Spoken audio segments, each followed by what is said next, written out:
Hey, show and tell. Give me a break. You deserve a break. That's a slogan that's associated with KitKats. And of course, with Valentine's Day coming up, it's appropriate to talk about chocolate. And KitKat at least has some chocolate in it. This one here comes from Japan. And I'll get back to that. But first, a little bit of history. Kit Kats have a long one. They were first put on the market in England by Rowntree's in 1935 as a snack that was easily consumed because you could break pieces off and store the rest.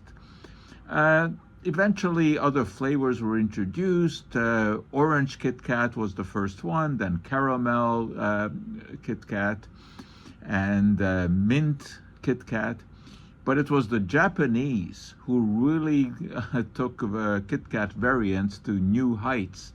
Believe it or not, over the years, they have produced some 300 variants. They're, of course, not all sold at the same time. They've come and gone. But really interesting. Miso soup, soy sauce Kit Kats. Then there was Kit Kat that was aged in whiskey in Scotland. So Scotch whiskey Kit Kats with the chocolate being flavored with the whiskey.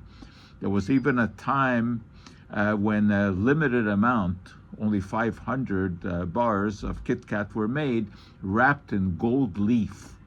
They sold for about $16 each. So there are a lot of interesting ones out there. Kit Kat has not been trouble-free. They were taken to task by Greenpeace at one time for using palm oil that supposedly came from harvesting trees, or at least harvesting the palm fruits from trees in Indonesia. And to grow those trees, land had to be cleared, and that took away the habitat of orangutans. So now Kit Kat is happily producing their bars without the deforestation related palm oil, or at least so they say. There are some very interesting aspects of Kit Kat in Japan. It turns out that there's a phrase in Japanese that kind of sounds like Kit Kat. And the phrase means good luck.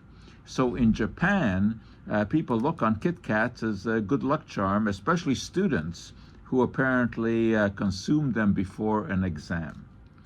There has even been Okinawa sweet potato Kit Kat, capitalizing on the supposed longevity of people on the island of Okinawa who consume a lot of purple sweet potatoes. Now, the one I have here, I'm not sure. I know that strawberry flavored Kit Kat has been produced in Japan, and also strawberry cheesecake flavored Kit Kat. I don't know which one this is. So this is going to be the first show and tell that cannot be repeated because I only have one of these. So here we go. I'm going to give it a try and see what this one is really all about. Ooh, it's actually white chocolate on the outside. And, okay, give me a break. There we go. So I'm now going to sample this for the first time ever. Oh, that is strawberry cheesecake. Happy Valentine's Day. That for today is our show and tell, combined with eating Kit Kats.